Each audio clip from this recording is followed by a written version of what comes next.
Hello, my noble band of outlaws. Outlaw Samurai coming at you live with a video. Well, I just couldn't help myself. This is a sword that I'm going to unbox and I'm going to use for the 1,000 review plus special. Now, this unboxing is going to be posted after the special.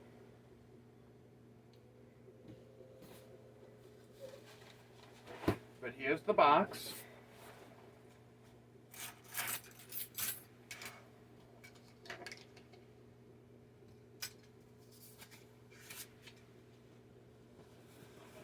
Now, this is a sword that I have been wanting for a while.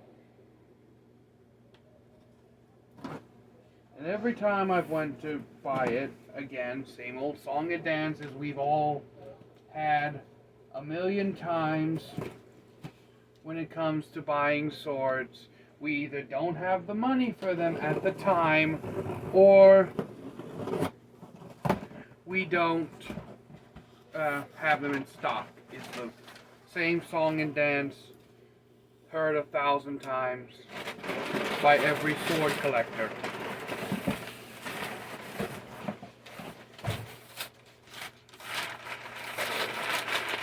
I can feel the weight on this thing.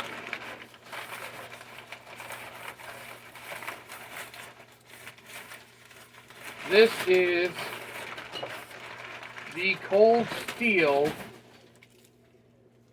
1860 Heavy Cavalry Sabre. And in actuality, there's a bit of a misconception with that. See, what Cold Steel calls their 1860 Cavalry Sabre, in the description they call it the old wrist breaker, which got its name because of how heavy it was. And in truth, from the research I've done, this sword is actually, the old wrist breaker is actually the 1840 model. This is the 1860 model from all that I'm aware. But the 1840 model was the one that was actually named Old Wrist Breaker. And the 1860 was the light cavalry saber that replaced the 1840.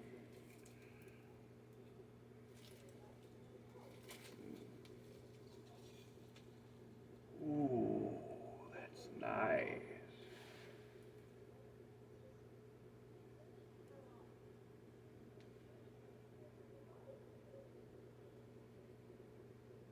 Blade is straight.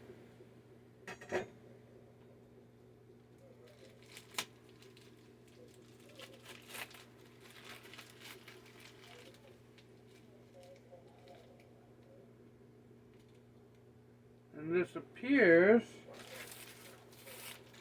to be a wood-lined metal scabbard.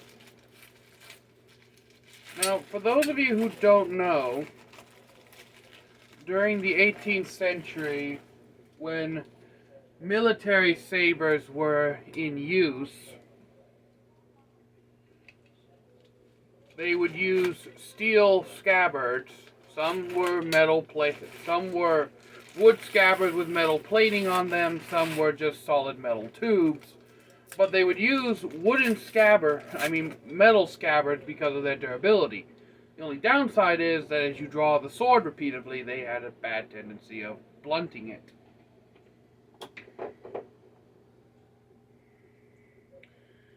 And if I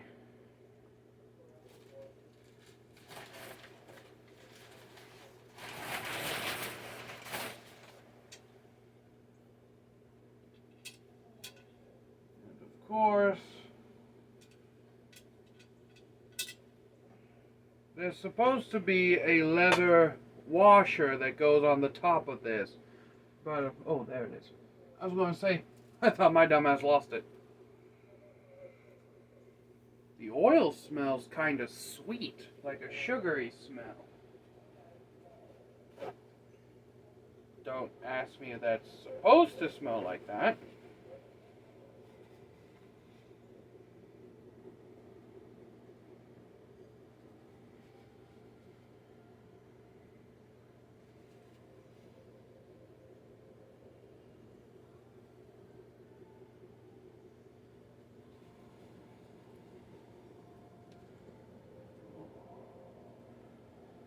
But just look at this blade. It's got the classic 3-bar brass hilt construction. The blade remains blunt up until right here. And, ooh. Ooh, that's nice. The wind outside's already strong enough.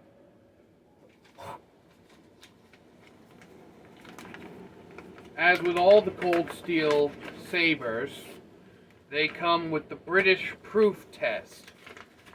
Now, the British proof test, as I said when I did the unboxing of my other saber, the 1796 British cavalry saber, is a test of blade quality that the British came up with because their swords were not up to snuff, basically. And this would be slamming the edge into the wood block, slamming a spine of the blade into the wood block, smacking both sides of the blades into a wood block, and bending this thing 45 degrees either way.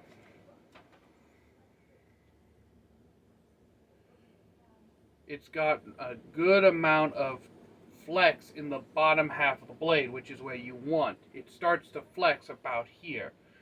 And just look at this distal taper.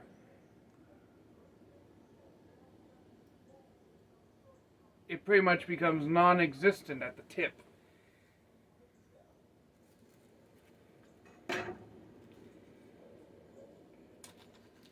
Now,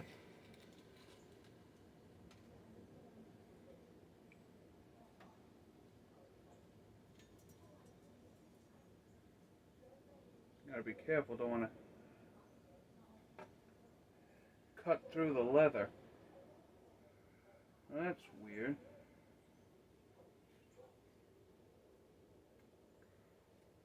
Oh, must be cut to a size that requires it to be pushed on. There we go.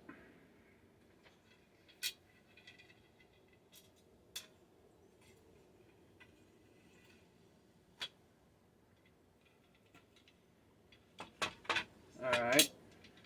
So it doesn't have the absolute best retention, but at the same time, it's not supposed to have a lot of retention, because the way these are worn are blade up from these.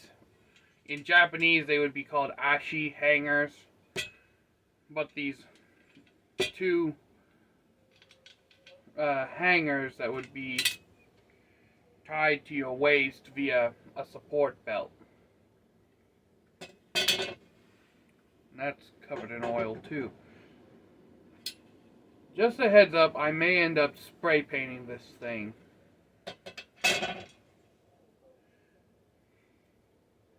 Just so I don't have to deal with rust starting to form.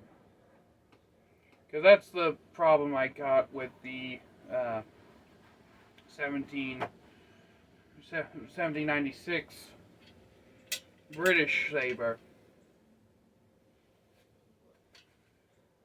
Is that rust started to form. So I may just go ahead and plus it'll cover up fingerprints, which this scabbard's already showing a lot of.